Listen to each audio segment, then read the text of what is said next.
Idea what teacher trick I just pulled on all of you. You got us all interested. Okay, true? You gave us a prize. Yes. You told us we couldn't eat We'll it. probably pay more attention. You pay more attention. Also, you just learned some vocabulary that we will be using today in our lesson. Did I have to teach you any of it? No. No. How many people wondered as you filled that out, I wonder what that is? What does she mean by that? Yeah. What does that have to do with learning? Yeah. Right? Okay, so I've already started that process of getting our brain cells thinking and engaged in what we're going to do. None of you knew I was giving you a little vocabulary hook, did you? Right? But that's one of the things that we're going to do today. We're going to use this vocabulary. Our Smarties are our bingo markers. And whenever I say a word that's on your card, you can cover that up. When you get 4 in a row, you simply bingo, like normal bingo. And we have fabulous prizes up front for you to pick from.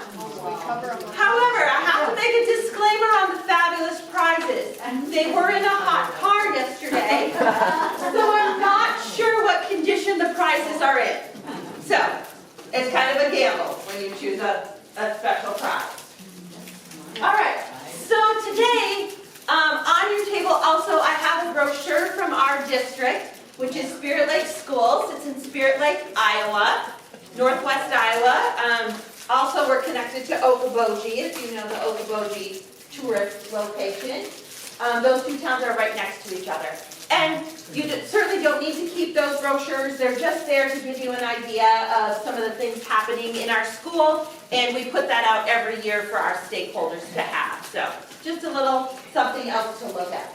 Today I'm here to talk about trends in education, which specifically I'm going to talk to you about what is authentic learning and what is project-based learning. Here's a clue: if you pick project-based learning, take your Smartie and put it on your bingo card. Because I said authentic learning and project-based learning, right? So start your game. The game starts now.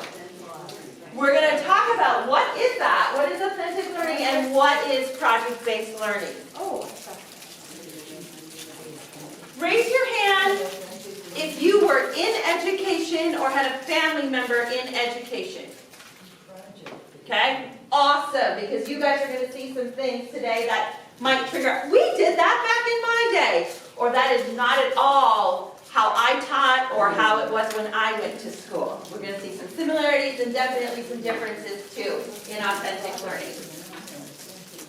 So I'm Nancy Kriener. I think you all know I'm Dale and Linda's daughter. I have been the Director of Learning and Development for Spirit Lake Schools, which is the brochure you have. Currently, I'm their instructional coach for the elementary building. And an instructional coach is somebody who coaches teachers. So I help the teachers with teaching strategies, with assessments, with their data, with reporting. I'll co-teach with them. I help mentor all of our brand new teachers to help get them into the teaching profession and show them what are best practices for teachers to use. That's an instructional coach. I've also been an elementary school teacher, and I've taught kindergarten, first grade, and fourth grade. I've been in education over 30 years. In that 30 years, in 2013, I was Iowa's School Counselor of the Year, and I was nominee for National School Counselor of the Year. Yeah, it was super fun and exciting. And in 2007, I was Iowa's Character Education of the Year, Educator of the Year, for some character curriculum that I helped develop and implement. So, our current trends in Spirit Lake Community Schools is we are what is called a P21 exemplar school. And that simply means P21 is a national recognition given to schools who are showing exemplary practices in helping kids learn 21st century skills, which is skills, which are communication, creativity, problem solving, collaboration, learning all those things that you need to know in order to be successful in the workforce. Not necessarily the academic side of things, but how do you function as an employee and as a successful adult. 21st century skills. We are a one-to-one district, which means every student has their own device. Our kindergartners, first graders, and second graders all have their own laptops, and our 3rd through 12th graders all have their own Chromebooks. Once you hit 7th grade, you can start bringing your device home for homework. K-6, your device stays at school, so you're only using it during school hours. In our high school, we have something called J-term and May-term. And in J-term and May-term, kids do not attend regular classes. So they're no longer going for 8 blocks a day, and I go to reading and then math and then history and their schedule. During J-term, it's a 2-week long term, and kids go to one class for that entire 2 weeks. And the teachers no longer teach their core subject during J-term. They either choose a passion area they have to offer a class for 2 weeks, or they use our student data. We poll our students every year. So for instance, one year we might have a class that's very heavy and interested in entering the medical field. Then we're going to offer some medical field experiences during J-term for those kids. So during that 2 weeks, if you're the choir teacher, you're not teaching choir. If you're the German teacher, you're not teaching German. You're not teaching English. You're teaching a class that either you love, one of your side hobbies that maybe you want to bring to the kids, or something that the kids are passionate about that you want to help them experience. We're going to give some examples of that in a little bit. We do that in J-term and in May-term. In our middle school, we have Fall and Spring Academy, which is a shorter experience like that with project-based learning and authentic learning that we bring to a 1-week experience for the middle school kids. Fall and winter blasts happen at the elementary school. They're 1-day events. It's like our intro to elementary kids for experiential learning, and that's the one that Grandma Linda comes, and it helps me co-teach that class. We'll give an example of that too. Our district is a state leader in authentic learning and problem-based learning. Every year we have multiple districts coming to our district to learn from us, and then they go back to their school and implement some of the things and processes that we're using in our district to help their kids learn. So when we talk about authentic, what is it? In education, the term authentic learning refers to a wide variety of techniques focused on connecting to what students are learning in the classroom to the real world. The real world is really what everything is based in. If it's happening as a job, as a career, or in the community, that's a real world application that kids are making. We'll give some examples of that in a little bit too. So why did we choose that? Why is that a new trend? Why is that happening? Well, one thing we saw in our district is we saw more and more kids being disengaged with their learning, right? Their heads are on their desk, they're sleeping, they're sneaking their phones out, they don't care what the teacher's doing, they're not interested in learning what we are presenting. So one of the main reasons we chose authentic learning and problem-based learning is that students are more likely to be interested, bingo people, in what they are learning, more motivated to learn new concepts and skills, and better prepared to succeed in college, careers, and adulthood. So authentic learning mirrors real life concepts. It equips kids with actual practical skills that they are going to use as they become adults. And it addresses topics that are relevant to the real world and applicable to their lives outside of school. Bingo. Oh, come on, get us back to the prize, Bingo Man. What do you got? I have project-based learning, real-world useful skills, and motivation. You're in. Come and choose a fabulous prize. So, we also have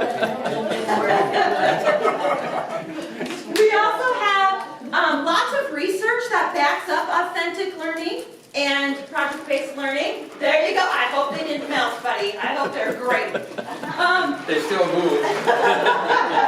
That shake is a good sound. We have found that when you teach this way with authentic learning, it increases the retention of materials that students have. It increases their problem-solving abilities, improves student engagement, and outcomes in learning.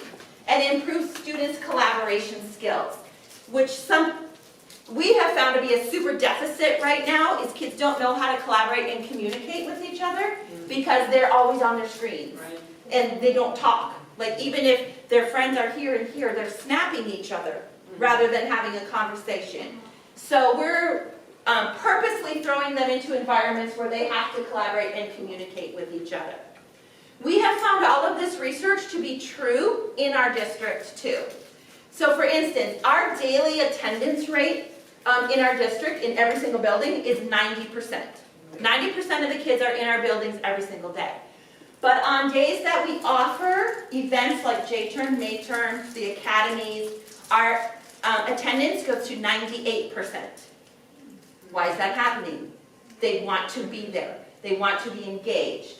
They want to come and experience what is happening in the building.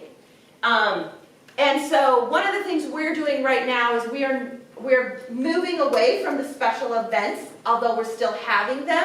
J-term, May-term, the academies, winter and spring blast, we still have them. But we're asking teachers to infuse authentic learning and project-based learning into their regular curriculum. So in our school, it's kind of unique. We don't have a lot of set curriculums. Like you might have taught from a Basil in your reading program. We don't have that. We have the freedom to create our own curriculum as long as it matches our state standards. We use the Common Core in Iowa to teach to. So as long as I'm teaching the standard, I can use any means that I want to reach that standard. I don't have to use the Basil. I don't have to use the social studies book. I can create my own experiences for kids. So that has helped us implement authentic and project-based learning. All right. There is a cycle for project-based learning that we follow. We don't just throw problems at kids and expect them to solve them. There are some supports in place to make that happen. So part of this, they always start with a challenging problem or a question. And that is simply putting out a question for kids to solve. What do we want to do? How is this going to work? What can we do? So one of the things coming into our town, we live in a tourist town. There's a four-way stop where everybody meets to come into town. We welcome our visitors at that corner. But it was really ugly. It was just a four-way stop. And our Chamber of Commerce wanted to do something about that. They wanted to do a beautification project to make something more welcoming. So they brought that to a J-term class. And they said, what can you do to fix this corner to make it more welcoming and make it better fit for our tourist community? The kids designed two ginormous, they're probably 30 feet high, sailboats made out of metal that they then made in a welding class and they light up at night. Wow. They're gorgeous. But the students did it based on that driving question. What can you do to help us beautify this corner and welcome people into our community? So then it has sustained inquiry, which means we always want kids thinking and questioning the process that they're going through. How can I make this better? What else can I add? What about this? If we add lights, who's going to pay for that? Right? With sustained inquiry or questioning. It has to have an authenticity to it, meaning it has to have a real-world application. Okay? Building that on the corner for everyone to see is a real-world application. People are going to be using that. This one is my favorite, which is student voice and choice. That means students have a voice in what they are learning, and they have a choice in what they are learning and how they are learning it. We're going to go through some of those examples today, where students come up with a problem, and then they actually solve their own problem. There has to be a reflection piece. Throughout the process, there are stopping points where we stop and say, is this going the way you want it to go? Bingo. Come on up and get a fabulous prize, reflection. Is it working? Is it not working? Have you failed? And if you failed, that is a good thing, because now we've learned something from that, and what are we going to do about it? So come on, don't be shy. Come grab. After reflection, we critique and revise. That's a revision process. We're always looking at our work. Great, come on up. And seeing what we need to do. And then there's always a public product, which means something we are presenting to the community or the business or the school or for our parents. We have a public product and audience. Way to go, people. All right, this is the last one. I'm not reading you this slide. It's super wordy. I just want to show you that there is a continuum of learning or a continuum of authentic learning. And it has stage 1 to stage 5. And in stage 1 is an authentic role, which means we ask kids to play a part of something that's happening in the real world. If it's happening in the real world and you're pretending to be that person, you are playing an authentic role. So when Grandma Linda comes with me in my classroom and we are opening a bake shop, it's called Baking Your Way Across Europe.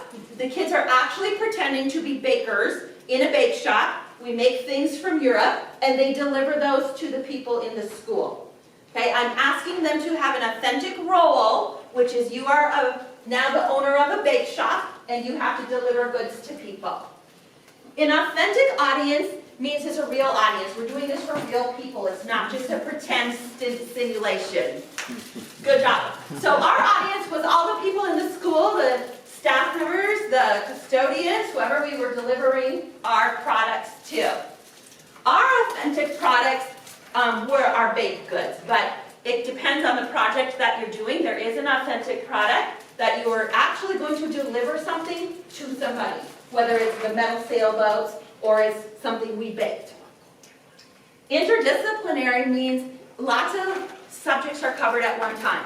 So in the sailboat example, there was art elements to that. There was science elements to that. There were math elements to that. There were construction elements to that. So we're meshing a bunch of disciplines together. We're not just saying this is math time, this is reading time, this is art time. We're blending that together.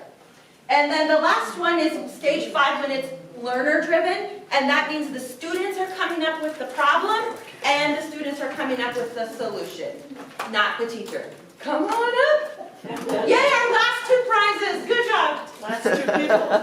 Now if you get a bingo, so sorry. You put your things in the wrong spot.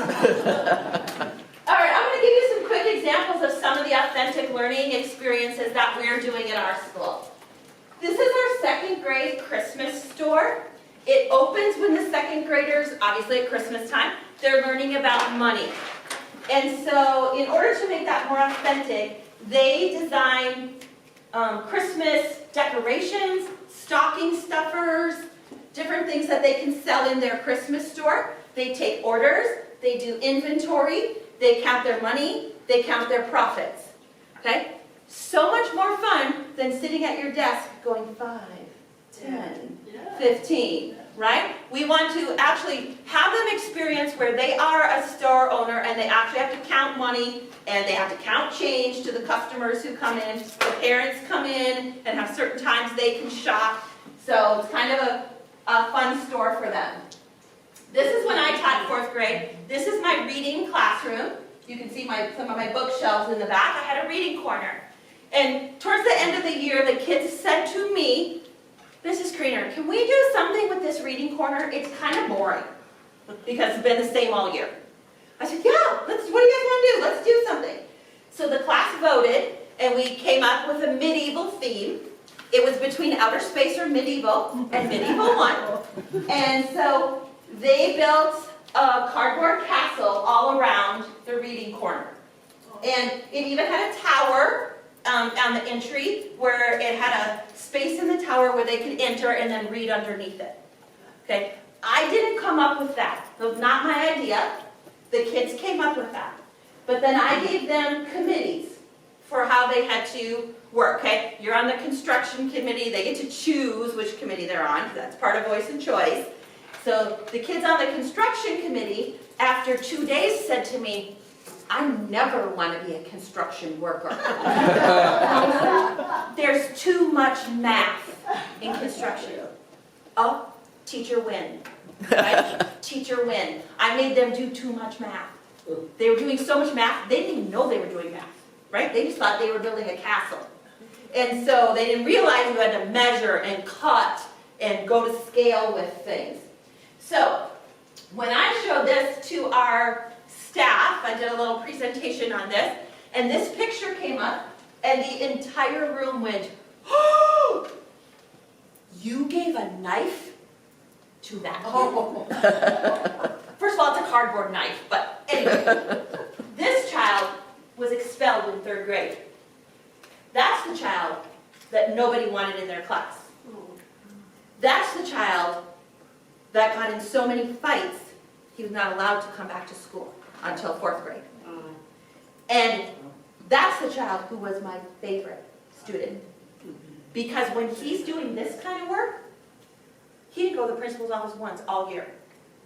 All year. Because he was engaged and he was doing what he wanted. And he was having fun. And for the first time in his life, he was a leader doing something. Right? So project-based learning, one of the beautiful things about that is it builds social emotional skills when you don't even know it's building social emotional skills. Right? He had to learn how to interact with a group. That was not natural for him. He had to learn the appropriate skills and how to do that. So then part of the teacher's job is to be a facilitator. I don't stand up front and teach. I do a little. We have to have mini lessons on things. But if you walked into the class, you'd see me sitting back, facilitating and coaching them through what they're learning, both academically and social emotional. Right? Because we all know we get in groups where I don't like that person and I don't want to work with that person. But no, we are going to work with that person and we're going to learn how to work with that person. So it's a lot of teaching, not just academically, but also social emotionally. Here's another example of our 2nd graders. They became surgeons because they were learning about the systems of the body and body organs. So rather than having them just identify where's your stomach, where's your heart, we actually give them medical problems to solve. And our hospital comes in and they give us all this stuff. This is not a COVID picture, by the way. This was before COVID, so we still do that though with their masks and their gloves and their surgical gowns. And they go through mock surgery things. Okay, so I'm asking them to be surgeons that day. This is my favorite teacher, Grandma Linda. And she is, that's our bake shop that we were doing, and she was teaching the kids how to make lefse that day. We also have a 4th grade run store, spirit store. So we have all of our school gear there, like our shirts, sweatshirts, pencils. But the kids also have a choice in what they want to sell. So we know every year there's trendy things that come up to sell. So the 4th graders maybe wanted to make poppets because that's a big thing now where you push those little plastic things and they pop and kids love them. So they could design, they work with a local person and design poppets that would be in our school colors and they would sell those. It's run through our math class because these kids have to do inventory, they have to do ordering, they have to do profit, they have to do profit margins. And guess what? They want to. Right? Because they're working at the store and they're making change and they're actually having to do those kind of things. Super motivating for them. This was on Greek Mythology Day, which was a whole different story, so that's what's up with the costumes. This is Mel's Coffee Cart. It's run by our special education department, and it's open once a week in our school for teachers before school to come and get coffee or hot chocolate or whatever we'd like to have, and our special ed students are serving that to us. Super important social emotional learning for them because some of these kids can't make eye contact and they don't know how to say, "Good morning, can I help you?" Right? We're teaching them those social emotional skills and then they get support in doing the extra academic work of the money counting with that. But the cool thing is Mel's Coffee Cart now goes out into our community. So if your place of business wants Mel's to come on Monday morning, you just call and schedule, "Hey, I'd like Mel's Coffee Cart to come." And then your business people come and buy coffee and hot chocolate in the morning from them. These are some of our middle school kids. We have this huge snow pile that just gets cleared from our playground every year. And they didn't like the snow pile. They thought it was boring. They would go make a fort, and then the next people would go to recess and wreck the fort. So it was a big problem. So they decided, let's make a school-wide fort. Okay, let's all do this together. So they made a plan, they brought shovels, they made a big fort, and guess what? Nobody wrecked it. Because we're all working on this together, and everybody knows they're doing it as a project. So now we all have a place to play in the snow. This is my 1 year in 4th grade. There were only 3 teachers instead of 4, so there was an empty room. And I would always send my reading kids over there with my para, my helper, and say, hey, can you go do the reading group in the empty room? Just let's spread out. Well, the kids got tired of that and said, that room's boring. Like, there's nothing in it except tables and chairs. Can't we decorate it? Yes, we can decorate it. How should we decorate it? And they chose an ocean theme. And then we broke into groups, and each group decided what they wanted their bulletin board to be. There were like 6 bulletin boards in there. This group picked Titanic. We also had an oil drilling. We had jellyfish. We had giant squid. We had a bulletin board about narwhals. I didn't even know what a narwhal was until the kids were like, we want to do a narwhal. Wait, it's like a dolphin with a little horn on it. I didn't know that was a thing. So they're doing all of this. So when they made the bulletin board, they have to measure the background paper. They have to measure the borders. They have to do the art. They have to do a primary source to put on their board, as well as a write-up. Okay? So now I can grade that writing. We can go through the writing process of rough draft, revision, your final product that's going to go on the bulletin board. So we're doing math, we're doing some science, we're doing some writing, all engaged in what they were interested in doing. This is our middle school kids. At the end of the year, we have a kayak day because we live in a place where we can do that. But as part of kayak day, the kids are met with a challenge. What if you had to design your own boat? Could you design a boat that floated using cardboard? So each child or group designs their own boat, their cardboard boat, and then they get to test them on kayak day. So they do several modifications leading up to that. This is part of our middle school class, Winter Blast. This class was, what can you make out of a pallet? Okay, we have all these wooden pallets laying around. What can you make that would be useful to you out of a pallet? This child said, I need a bar stool because the bar stools at my house don't work for me. They're not my height. So he made his own bar stool. This child said, my dog needs a new doghouse. And this child said, I need new shelves for my books because she's an avid reader.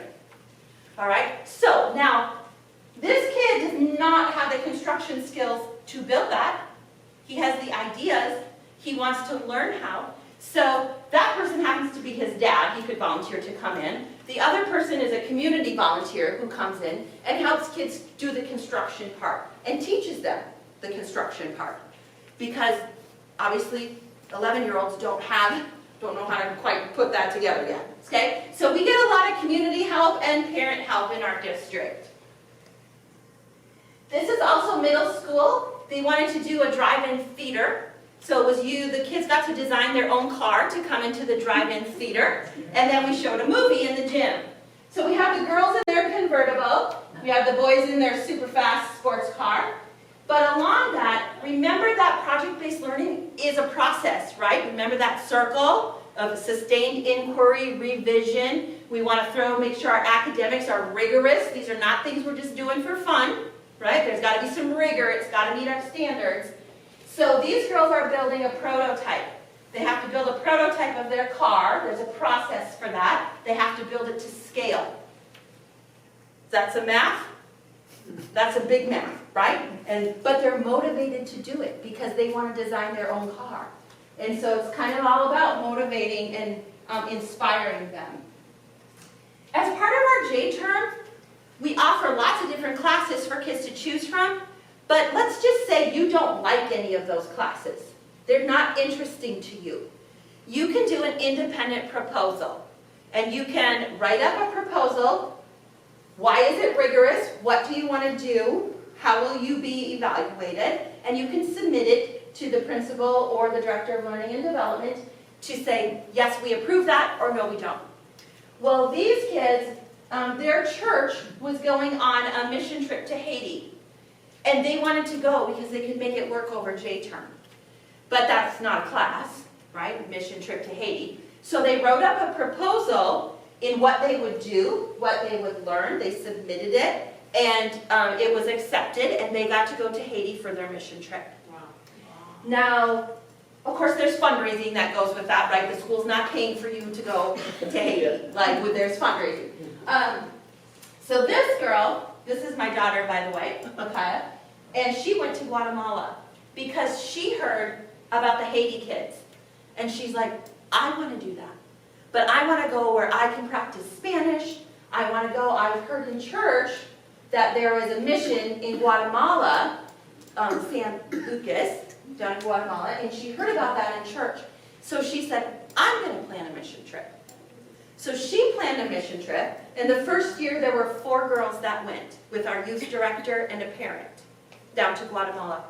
They loved it so much that they have gone back every single year for a mission trip. The school has gone back, and our church adopted them as a parish, a sister parish.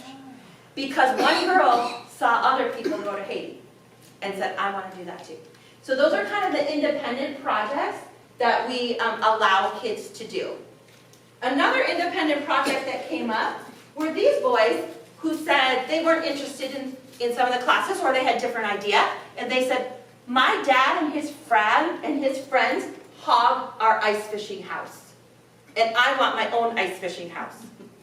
So they submitted a project, we're going to build our own ice fishing house, and they did. Okay, they had a little help from their dad, but not much. They had to do all the math, all the measurements, all the construction, and it turned out fabulous, and they actually use it. One of the classes does welding, and it's as an art form. They do sculptures through welding. The first one we did was this sculpture that actually sits outside of our elementary school. It's absolutely amazing. It's in the shape of an apple. It's probably 8 to 10 feet high. And everyone who comes to our school asks about it because it's very unique. After it went up, people in the community said, I want something like that. And now this J-term class commissions work. There's a waiting list at least 5 years long if a business wants a sculpture made by this sculpting class. So they've done one outside the hospital, one outside of an engineering department. They did the one for the city with the sailboats. They did one for the art center, and they made this giant tree along the art trail, all sculpted and welded by students. We also at the high school have our own news show every day. Kids who are interested in journalism or interested in TV sign up and take that class, and they every single day put out a news show. They recorded themselves, they report on the high school sports scores or the weather or things happening within the building. And then this group during J-term, we live in a community, a boating community, and we have Uber, but they said, we need a boat Uber because I need to get from my parents' boat, but I have to work at 5 o'clock, and I need a ride back somewhere because my parents don't want to be done at 5 o'clock and drive me back in.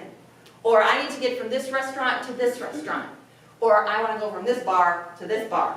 And we don't have a boat Uber. And these kids said, that's a perfect problem for us. We need a boat Uber. So they developed their own app. They were ready to bring it to fruition. And they tried to hire people, and then they couldn't get drivers. Because nobody wants to give up their boat time to drive people around, to be an Uber. They wanted to do their own boating. But what a fabulous experience for them, right? They learned how to develop apps and to put them in working order and develop a need for people.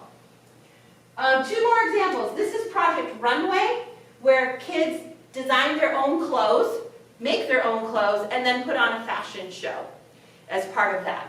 In the background is another class for kids who are interested in theater or lights or sound, and they learn how to run the lights and the sound system and the music, and they put that together for the fashion show. There's smoke, there's all kinds of things. It's like helping kids connect with their passion. The last one is our softball diamond, and it needed a new roof. And instead of the school paying a roofing company to come in, they thought, let's see if some kids want to learn how to do that. Guess what? Kids signed up. They want to learn how to roof something. So we got a roof, and the shop teacher agreed to take that on as one of their projects. and the kids learned how to roof and made the new roof for us. Okay, so we're gonna try a little authentic experience right here. We won't get it done today, but I'm gonna pass out some papers to your table. And I'm gonna give your table 5 minutes to brainstorm what are some issues or problems or things you would like to have around here in Applewood. Apple Point, what would you like? Okay? What are some We need issues? an hour. You need an hour, I'll give you 10 minutes maybe.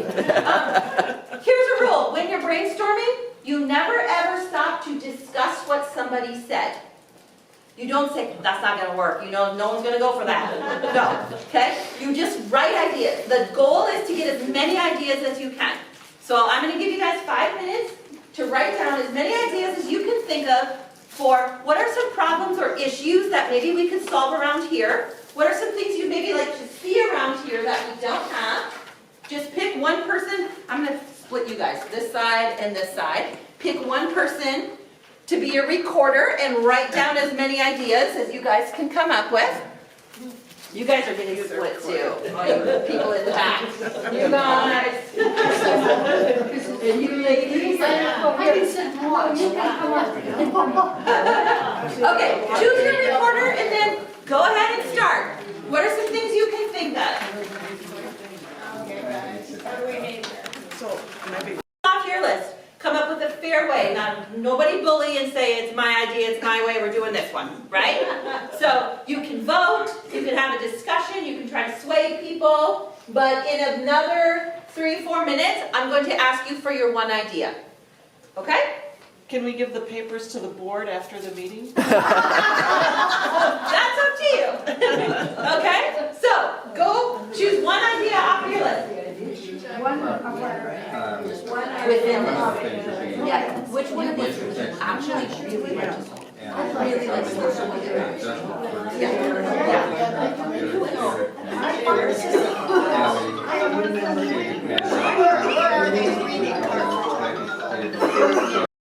We thought a ride share bulletin or app would be good for people who can't drive anymore and for the volunteers who would be loving to take them.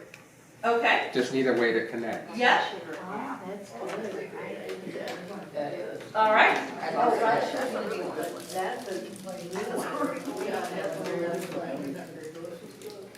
Next group, let's go right here. What was your idea?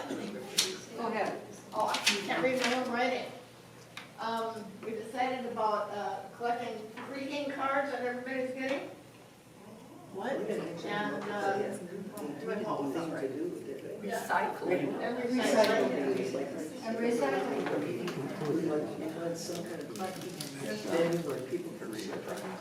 You can have your own little card shop, right? Yes. Doing that. What's your idea? All right, well, we were talking more about the artwork and how to do some of the redecorating around here and how to do that, and what theme to use. So you would like to redecorate some of the art with some artwork? Yeah. And none of us are on the committee. Redecorate. How about you guys? What was your idea? We talked about having a smart Applewood, meaning electronic locks, automated lighting when you walk in the room. What else? Bird deterrent by spraying them with water and cleaning up their poop. All right. And the last one. Oh, no, we have two back there, right? Yeah. Two. Okay, ours was, we have a concern for new member integration. So to get to know their stories or to get to know them as people. And even some of the older ones, we don't know their stories and their histories. So some kind of a venue where we could maybe have people share their life stories. Okay. I think it'd be really interesting. We've got magnificent people here and we talked about, you know, we don't really know each other and Our history. Mhm. Okay. Other group at the back table. Well, kind of following that, more spontaneous gatherings, just having people Come to dinner party outside, and not a big party, but 4 or 5 couples that are free that evening to share food together. Sure. That sounds great. More social kind of things, right?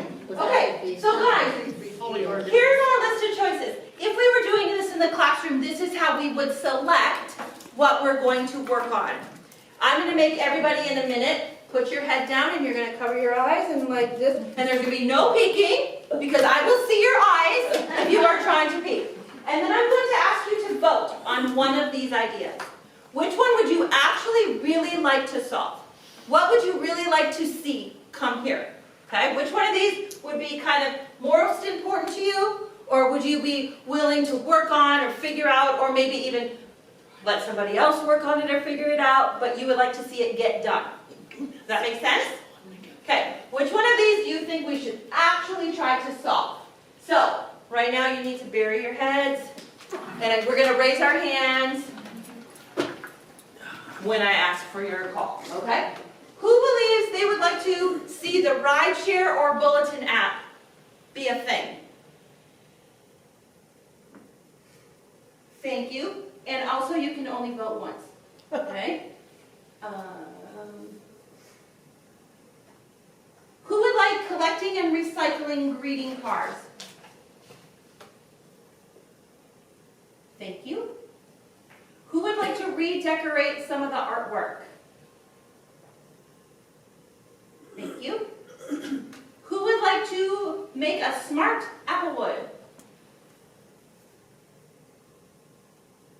Thank you. Who would like new member integration? Thank you. Who would like spontaneous gatherings? Thank you. You may pick your heads up and take a look up front, see our results. Here's our votes. Okay, so now if we were going to actually do an authentic learning experience, we would pick developing a rideshare bulletin or app to connect volunteers with people who need rides. Okay, we'd form a committee to make different plans. We'd form people who know how to do apps and know technology things. They could start talking about what that might look like. What would we need? We could have other people talking about how do we get together and sign up, and just making different plans with that. So that's how authentic learning starts, right? We generate some problems or issues that we would like to solve. We're actually going to do something about it. We're going to try and solve it, and then we get to work, okay? And what might that look like? So whether it's in a school or in a community like yours, you can be doing some of that work. Now, I love that also some people just had one vote. But guess what? Can one person start this? Yes. Yes. Could one person start? Now, it's a little bit too much work for one person to do the whole thing, but they could start the collecting of the greeting cards and then put something out to members, and the people who are like scrapbooky, right, and are interested in being in the craft room, maybe that's a thing. We're going to start crafting and making new cards out of recycled. Everyone get your old Father's Day cards. Everyone cut out the nice thing that someone sent to you and just give me the cover, right? So I'm going to recycle, or the words on the inside. And so one person can start that. So that's another great thing about authentic learning is you can go with the group, or you could really do, if you were passionate about something, start your own experience. And that's authentic learning. Okay? So thank you for